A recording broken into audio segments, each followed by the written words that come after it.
ইসরায়েলকে লক্ষ্য করে রোববার ভোরে আরেক দফা মিসাইল হামলা চালিয়েছে ইরান। জানা গেছে বেশ কয়েকটি মিসাইল ইসরায়েলের বাণিজ্যিক রাজধানী তেল আবিব সহ অন্যান্য জায়গায় আঘাত এনেছে।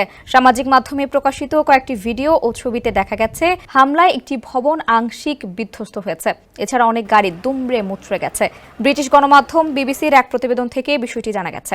সর্বশেষ এই হামলায় কমপক্ষে ৩ জন নিহত হয়েছে বলে জানিয়েছে ইসরায়েলের জরুরি পরিষেবা সংস্থা। হামলার শিকার প্রধান দুটি শহর হল বাত ইয়াম এবং রেহোভোত। হামলার পর ওই শহর দুটিতে ধ্বংসস্তূপ, গাড়ির ধ্বংসাবশেষ এবং ধোঁয়ার কুণ্ডলী উঠে আসা দৃশ্য ছড়িয়ে পড়েছে সামাজিক যোগাযোগ মাধ্যমে।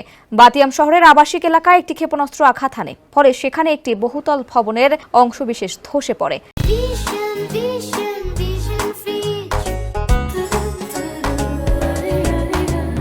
ফায়ার সার্ভিস ও উদ্ধারকারী দল ধ্বংসস্তূপের নিচ থেকে আহতদের উদ্ধারে অভিযান চালাচ্ছে। রেহোভোতে একটি শিল্প এলাকায় বিস্ফোরণে আগুন ধরে যায় এবং একটি গুদাম সম্পূর্ণভাবে পুড়ে যায় বলে জানিয়েছেন স্থানীয় কর্মকর্তারা। প্রত্যক্ষদর্শীরা জানিয়েছেন ভোরবেলা হঠাৎ করে বিকট বিস্ফোরণের শব্দ শোনা যায় এবং এর কিছুক্ষণের মধ্যে আশেপাশের ভবনগুলো কেঁপে ওঠে। এদিকে আন্তর্জাতিক মহলে উত্তেজনা প্রশমনের আহ্বান জানানো হয়েছে।